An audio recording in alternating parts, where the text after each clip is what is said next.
Estamos trazendo informações aqui a respeito do benefício que vai ser pago aos trabalhadores autônomos, aos trabalhadores de acordo com a aprovação que foi feita pelo governo federal, R$ 600 a R$ 1.200. Vamos falar com o doutor Eduardo, agora economista, que vai trazer informações para nós a respeito dessa medida. Doutor Eduardo, primeiro, queria que o senhor comentasse com a gente qual é a importância que isso vai ter para a economia, caso isso seja colocado em prática pelo governo federal. Boa tarde.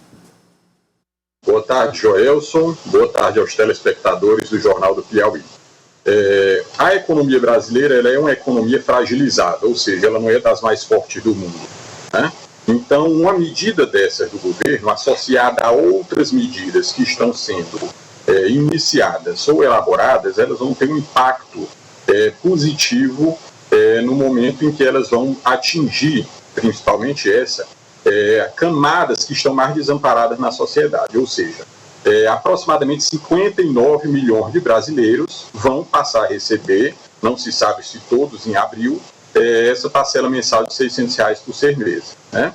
Então isso vai dar uma injeção na economia, onde essas pessoas de baixa renda, primeiro aqueles que recebem o Bolsa Família, que é em torno de 17,8 milhões, em seguida outros que estão no cadastro único, mas não recebem Bolsa Família, uma parcela algo em torno de 30 milhões, e depois os 11 milhões que são enquadrados, né, em trabalhadores autônomos, mas não tem cadastro em nenhum, não tem o cadastro CadÚnico, né, do governo federal. Então isso vai dar uma injeção nas classes mais desfavorecidas, né, uma injeção de recursos na economia, e juntamente com outras medidas que estão sendo anunciadas, vai dar uma aliviada nessa crise de consumo, nessa crise de estagnação, nessa grave crise econômica do coronavírus. De forma rápida até essa ponta, até essa população que está passando necessidade, né? Não ouvi o início, Cláudia. Isso, até porque de forma imediata, à medida em que agora, por volta do dia 16 de abril, as pessoas que recebem Bolsa Família vão receber esse recurso, né? Por quê? Por causa de uma questão até de operacionalização, que é bem mais fácil, né? Está se discutindo muito no momento a questão da velocidade a qual o governo vai disponibilizar esse recurso para essas pessoas. Então, para os que recebem Bolsa Família e para os outros 30 milhões que não recebem, mas estão cadastrados no CadÚnico, né? Isso vai ser relativamente célere. Agora, para aqueles outros 11 milhões que não estão no CadÚnico, o governo está estudando mecanismos, deve editar uma medida provisória ou um decreto, para que haja uma solução tecnológica para que essas outras pessoas recebam. Então, o governo vai fazer de tudo para tentar atingir esses 59 milhões de brasileiros que precisam urgentemente desse suporte na sua renda.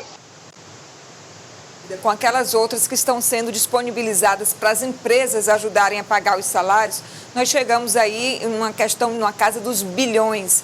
Mas ainda há economistas que acham que essa cifra é pequena diante do que o Brasil pode fazer para ajudar a economia nesse momento. O senhor acha que há folga para que o Brasil possa ir mais adiante nesse socorro?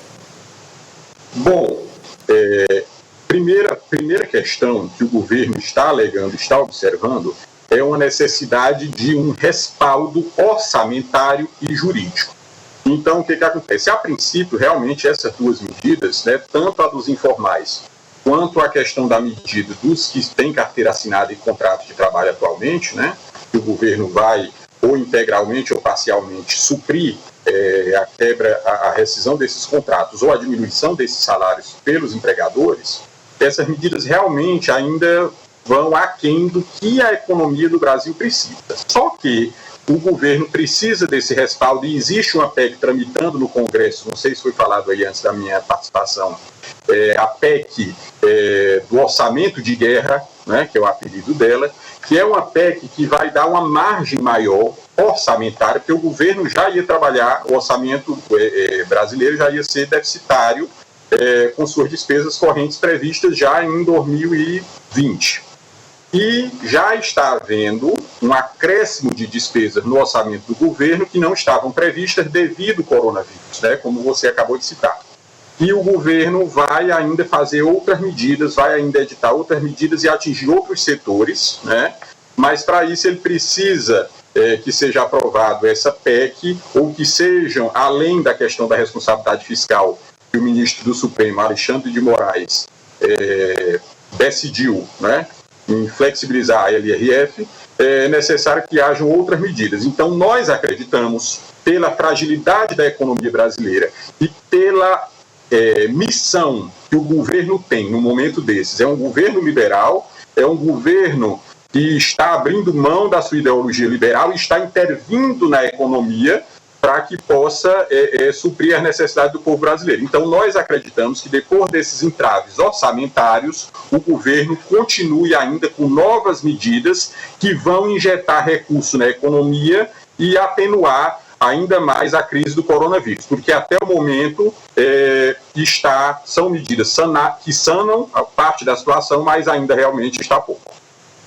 Esse é o doutor Eduardo Lima, muito obrigado pela participação conosco aqui no Jornal do Piauí mais uma vez. Muito obrigado, boa tarde, doutor Eduardo, obrigado pela colaboração.